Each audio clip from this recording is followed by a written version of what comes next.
نبی پاک صلی اللہ علیہ وسلم کے مدینے آنے سے پہلے ایک شخص تھا، عبداللہ بن ابی سلول اس کا نام تھا۔ تو مدینے والے لوگ اس کو اپنا پیشوا مانتے تھے، اوس بھی خزرج بھی، اس کی تاج پوشی بھی کی، بڑی اس کی منتا تھی۔ جب حضور آ گئے تو اس کا کاروبار بند ہو گیا۔ اب لوگ یہ نہیں سمجھتے کہ میں غلط ہوں، لوگ کسی کے مفادات کو ٹھیس پہنچتی ہے تو مخالفت کرنے لگ جاتا ہے۔ اب اس کے حالات جب خراب ہوئے تو اس نے پتہ کیا کیا، جھوٹ موٹ کا کلمہ پڑھ لیا۔ سمجھ آ رہی ہے باتوں؟ جھوٹ موٹ کا، اور منافقوں کا ایک ٹولہ اس نے تیار کر لیا جس کا قرآن مجید نے سورہ منافقون میں ذکر کیا۔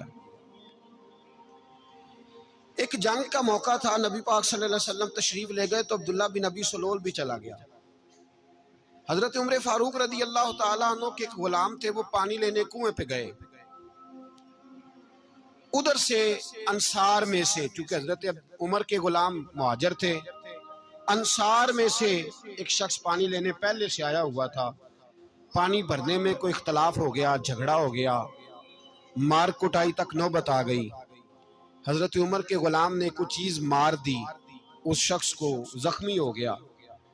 اس نے پکارا، عبداللہ بن ابی سلول نے سمجھا کہ موقع اچھا ہے، دوڑا ہوا آیا اور آ کر اس نے کہا، انصار مدینہ بھاگ کے آؤ، جلدی آؤ، اور بڑے غلط جملے استعمال کیے۔ کہنے لگا اگر ان لوگوں کو تم اپنا بچا کچا کھانے کو نہ دیتے مہاجروں کو تو آج یہ تمہارے سر پہ نہ بیٹھتے۔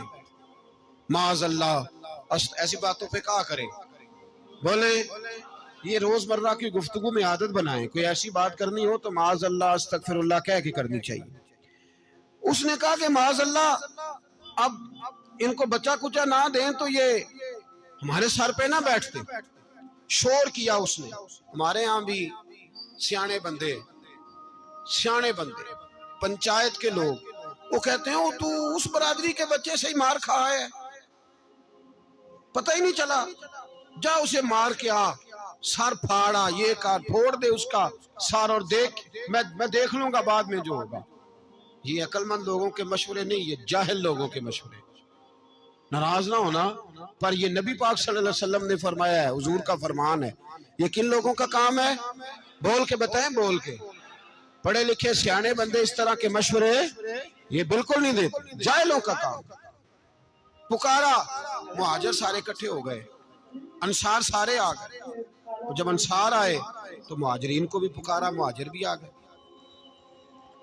اب وہ گتھم گتھا ہونے لگے تو کسی نے جا کے محبوب پاک کے کان میں کہا، یا رسول اللہ وہاں تو مہاجر انصار لڑنے لگے، وہ پرانی لڑائیاں پھر سے جاگ گئی ہیں۔ نبی پاک تشریف لائے، حضور نے وہاں لفظ بیان کیے، فرمایا یہ تم نے کیا جاہلوں جیسا کام شروع کیا ہوا ہے؟ یہ کون سا کام ہے؟ اللہ کرے ہم سب اس کام سے باز آ جائے، آمین تو کہنا۔ اس برادری دے منڈے کوئی مار کھائیں، برادری کیا ہوتی ہے؟ برادری تو تعارف کے لیے، اونچ نیچ کہاں سے آ گئی؟ کہا میرے رسول پاک علیہ الصلوۃ والسلام نے، فرمایا تم جاہلوں جیسے کام کر رہے ہو۔ صلح کرائی، بات رفع دفع کرائی، لوگ چلے گئے، معاملہ ٹھنڈا ہو گیا۔ لیکن عبداللہ بن سلول نے کہا کہ میں یہ موقع خالی نہیں جانے دوں گا، پھر گیا ہوں، اور جا کے انصار مدینہ سے کہنے لگا ایک دفعہ جا لینے دو مدینے، تم نے میری بات نہیں نہ سنی، جو وہاں بڑے سردار بیٹھے ہیں ان سے بات کروں گا، اور معاذ اللہ ثم معاذ اللہ ہم ان بے عزت لوگوں کو مدینے سے نکال دیں گے، وہاں صرف عزت والے رہیں گے۔ یہ غلط جملے اس نے ادا کیے جس کو قرآن پاک نے سورہ منافقون میں بیان فرمایا ہے۔ اس نے یہ بات کی، ایک صحابی تھے حضرت زید رضی اللہ تعالیٰ عنہ، وہ سن رہے تھے، آ کے عرض کی یا رسول اللہ صلی اللہ علیہ وسلم، عبداللہ بن ابی سلول تو اس طرح کہہ رہا ہے کہ مدینے جا کے عزت والے دوسروں کو نکال دیں گے، اور تم اگر اپنا بچہ انہیں نہ دیتے تو معاذ اللہ آج یہ ایسا نہ کرتے۔ حضرت عمر نے بھی سن لیا، حضرت عمر نے بات سن لی، تلوار نکالی اور دوڑے، حضور نے بازو پکڑا، فرمایا کدھر جا رہے ہو؟ کہا یا رسول اللہ اگر آج سزا نہ دی تو کل اور بات بھی کرے گا، اور اگر آج ایک قتل ہو گیا تو باقی سیانے بن جائیں گے۔ یا رسول اللہ مجھے چھوڑے، میں ماروں گا۔ حضور نے فرمایا عمر چپ کر، وہ جھوٹ موٹ کا کلمہ پڑھتا ہے، لوگ کہیں گے کہ محمد ابن عبداللہ نے اپنے ساتھی مارنے شروع کر دیے۔ چپ کر، حوصلہ کر، صبر کر، دلیری کر۔ حضرت عمر کہتے ہیں میری حضور کے کہنے پر میں ٹھہر تو گیا، پر وہ میرے اندر جو آگ لگی ہوئی تھی ٹھنڈی نہیں ہو رہی۔ کہتے ہیں میں چپ تو کر گیا۔ نبی پاک علیہ السلام نے پوچھا عبداللہ بن ابی سلول سے، تو نے یہ کہا ہے؟ کہنے لگا شابک اللہ، میں نے بات ہی نہیں کی نا۔ اب لوگ کہنے لگے کہ زید تو نوجوان ہے، تو یہ بوڑھا آدمی ہے، چلو صحیح کہتا ہوگا۔ حضور بھی خاموش ہو گئے۔ اللہ پاک نے قرآن مجید نازل فرما دیا، فرمایا اللہ نے سن لی ان کی بات جنہوں نے یہ کہا ہے، اور پھر لفظ بڑے حسین ہے، فرمایا یہ کہتے ہم عزت والے ہیں؟ نہیں، وللہ العزت ولرسولہ وللمؤمنین، فرمایا عزت تو اللہ کے پاس ہے، اللہ کے رسول کے پاس ہے، اور عزت تو مومنوں کے پاس ہے، مومنین کے پاس عزت ہے۔ یہ قرآن پاک نے سارا مضمون بیان کر دیا کہ عبداللہ بن ابی سلول غلط کہتا ہے اور حضرت زید صحیح کہتے۔ حضور نے کچھ نہیں فرمایا، جا رہا ہے قافلہ۔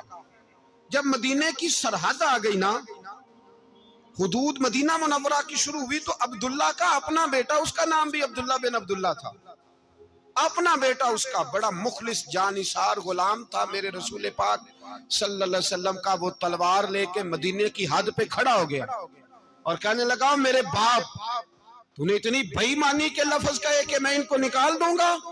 کہے اپنی زبان سے کہ میں ذلت والا ہوں، رسول پاک کو اللہ نے بڑی عزت عطا فرمائی، کہ ورنہ میں تیری گردن کاٹ دوں گا۔ بول کہ حضور بھی عزت والے اور نبی پاک کے غلام بھی عزت، کہ اپنی زبان سے کہ میرے رب کا یہ فرمان ہے وَرَفَعْنَا لَكَ ذِكْرَكَ، ابھی میں خود تیرے لیے تیری شانوں کو بلند فرما دوں گا۔